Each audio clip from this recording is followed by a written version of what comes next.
শুভ দুপুর বন্ধুরা, তোমরা সব কেমন আছো? আজকে আমি আবার ছোট্ট করে একটা ব্লগ নিয়ে চলে এলাম তোমাদের কাছে।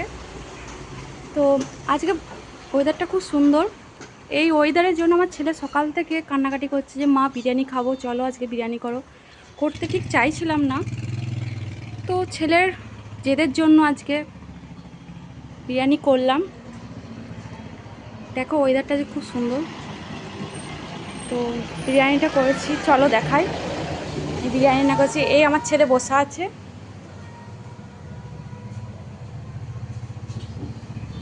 আমার ছেলে। তো ও খেতে দেবো, বললাম খাস না, আবার দেখাই, বন্ধুদের সঙ্গে শেয়ার করি। তো আজকে বিরিয়ানি, স্যালাড, কষা মাংস আর দই। আমাদের বাড়িতে নিমন্ত্রণ হলো বন্ধুরা, দেখি খাবে, চলে এসো, পরে বলো না যে বললো না।